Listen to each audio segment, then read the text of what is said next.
our question for today, how can you minimize the negativity that you experience in your life? Now, in my book, Adjust Your Sails, I spent a lot of time talking about this concept of energy and how you can be influenced by energy either positively or negatively. It can influence your mood, it can influence your well-being.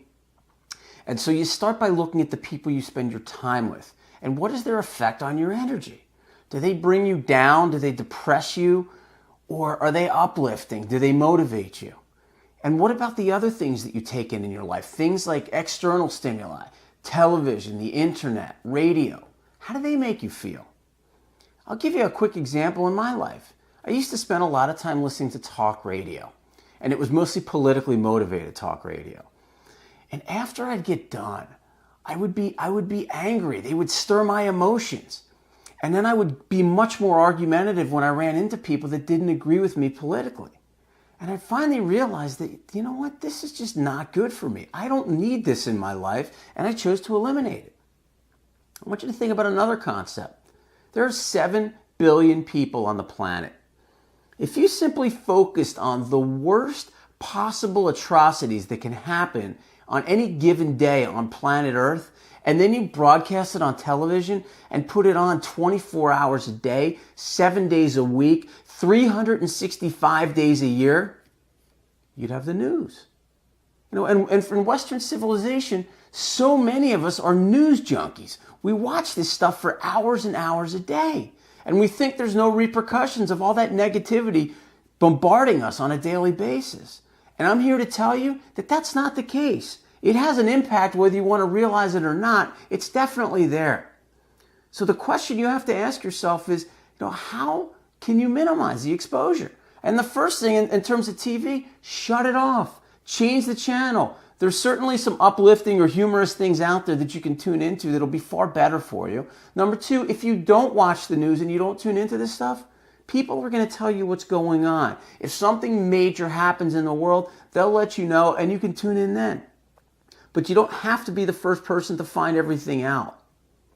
And believe me, you will find a way to keep up with what's going on in the world.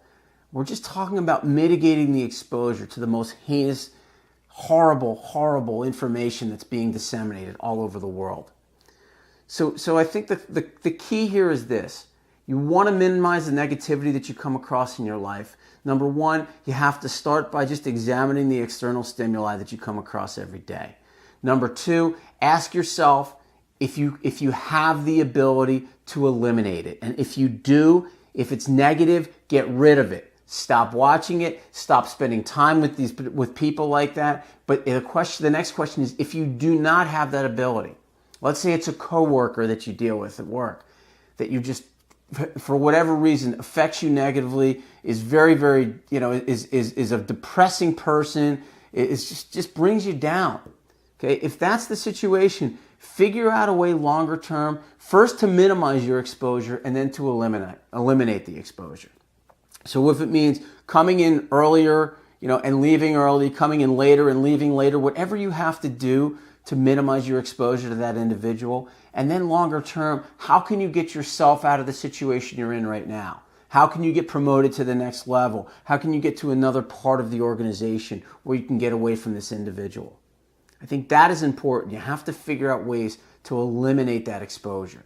And so the key here is we have to realize that life is too short. The world will absolutely, positively go on without us tuning into everything that's happening at the moment that it happens.